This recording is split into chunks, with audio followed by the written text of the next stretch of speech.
الحمام بيفك منِّك، تعالي أقول لِك تعمليه إزاي وما تهدريهوش ويبقى جميل ومبقلص كده جوّه الصينية زي ما أنتِ شايفة كده، طريقة جميلة ولذيذة والنتيجة بتاعتها بتبقى مبهرة، والرز بتاعها بيبقى مفلفل، والحمامة بتبقى بقلوصة أوي كده جوّه الطبق زي ما أنتِ شايفة كده، واللحمة بتاعها بتبقى juicy وكمان مستوية، وبتبقى خطيرة خالص، خالص.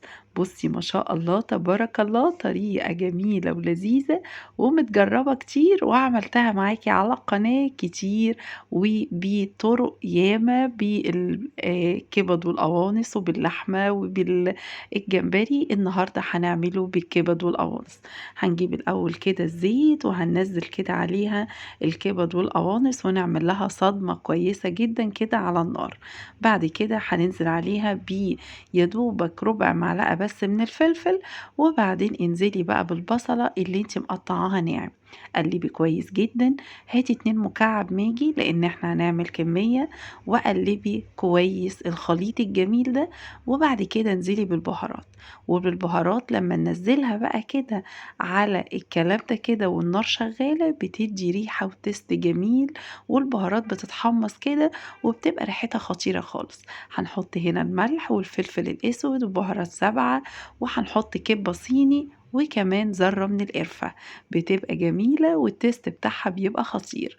جبنا الرز بتاعنا غسلناه وبعد كده هنقلبه على الكلام الجميل ده كده، ويلا بقى شد شوية ويلا نقلب الرز دوت لمدة 10 دقايق، لازم 10 دقايق يتشوحوا كده، ونجيب قرن فلفل أحمر وقرن فلفل أخضر، ويلا بقى حطيهم على الخليط الجميل ده واقعدي شوحي 10 دقايق كده، هتشمي ريحة خطيرة، وهيبقى التست بتاع الرز بتاعك جميل ولذيذ، وهيبقى كمان مفلفل جميل جدا. حطي بقى كده كوباية ونص مية، لازما الرز بتاعنا يبقى نص سوا لأنها زغاليل صغير، ولو كان الحمام بتاعك كبير حطي الرز ني عشان هياخد سوا فالرز ما يتعجنش منك، لكن هنا هيبقى الرز بتاعنا نص سوا، هنحط كوباية ونص مية ونقوم يا دوبك تشربهم ونقوم مبردينهم، ويلا بقى تعالي عشان نحشي الحمام بتاعنا. بصي قعدنا قلبناه ازاي، يلا الخليط بتاعنا كده برد، نبتدي بقى الحمامة بتاعتنا.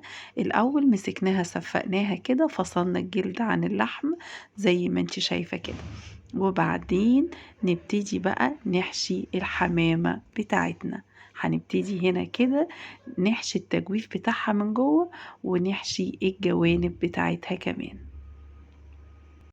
هنحشيها كويس وبعد كده نبتدي نرص كله في قلب الصينية.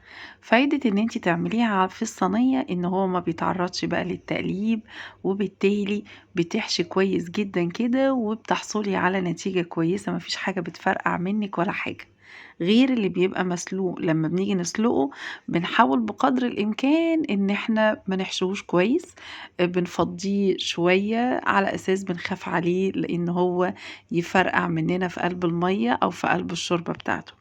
هنا لأ، الحمامة ما بتتحركش فبالتالي بتبقى جميلة جدا. بصي أنا ما شاء الله حشيتها كويس جدا، نفختها بس مش للدرجة الجامدة يعني. بصي ما شاء الله ابتدي بقى قفلي الرجلين بتاعتها، وبعد كده اتني الجناحات لورا، بتبقى جميلة وخطيرة، وبتبقى النتيجة بتاعتها مبهرة جدا. بصي بقى اهم حاجة تنفضيها من الرز ده، وابتدي بقى هنا قفلي الرجول زي ما انت شايفة كده. هنحشي الكمية بتاعتنا كلها وبعدين نرصها في الصينية، اسهل طريقة تقدري تعمليها. وعلى فكرة انا زودت كمية المية اللي هحطها عشان هاخد منها شوربة، وهعمل منها كمان ملوخية، يعني ما تفتكريش ان هو في الصينية ان انت بتفقدي حتة الشوربة، لا، انا بزود الشوربة وبعد كده بعد مثلا ما بسيبه شوية بقوم واخدة منه شوية شوربة وبطبخ عليها عادي، وبتبقى جميلة ولذيذة وبتبقى طريقة سهلة جدا خاصة للناس اللي بتخاف تعمل الحمام. هنعمل كله بنفس الكمية، نحشي التجويف وبعدين نحشي الجوانب بتاعتنا، اقفل الرجلين وبعدين نرجع الجوانيح لإيه أو الأجنحة لورا بعد ما ننفضها يعني من الرز بتاعها. بتبقى جميلة ولذيذة، ومن الأكلات اللي بتبقى محببة قوي في العيد الكبير، واحنا كلنا داخلين على العيد الكبير. كل سنة وانتم كلكم طيبين. بصي بقى جميلة جدا ازاي. نقفل الرجل بتاعتنا، وبعدين اقفلي هنا كده الايه، نفضيها كويس، واقفلي بقى الأجنحة تتلف ورا. نعمل كل الكمية بتاعتنا بالشكل ده. تعالي بقى الشوربة بتاعتنا نبتدي نظبطها. هنحط ورق لوري حبهان، نحط هنا طماطم، نحط فلفل طماطم وبصل. نظبط الشوربة بتاعتنا أكننا هنسلقه تماما. ونحط التوابل ملح وفلفل وبهارات، ونحط ماجي. وفي نفس الوقت الكتل بتاعنا بيغلي، عشان المية اللي هناخدها من الكتل هنقلبها في قلب الصينية.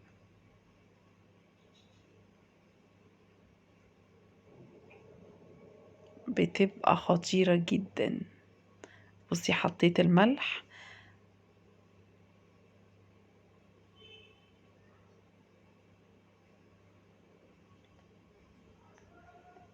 طريقة جميلة وجميلة جدا لذيذة. ما تغطيهوش بورق فويل، سيبيه كده، لان الورق الفويل هيسخنه وبالتالي هيفرقع منك. مفيش تغطية للحمام خالص، هو بيتحط كده وهيطلع لك بالنتيجة المبهرة دي. بصي نتيجة جميلة جدا ما شاء الله تبارك الله، حلوة جدا جدا، نتيجة مبهرة.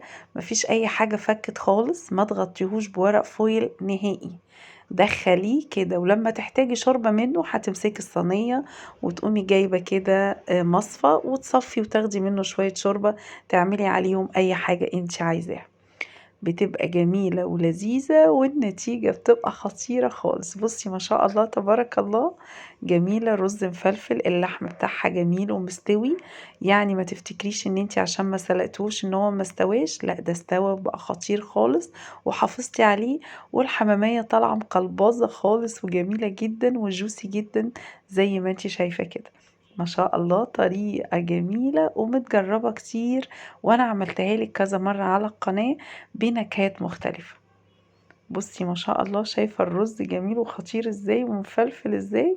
حاجة بجد بجد عظمة، جميلة جدا. حبيبة قلبي بحبك في الله كتير.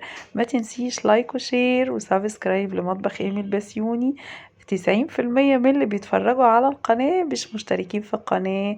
اشتركوا معانا، هتستفيدوا بوصفات كتيرة جميلة ولذيذة، وحاجات كتيرة بتبقى موفرة.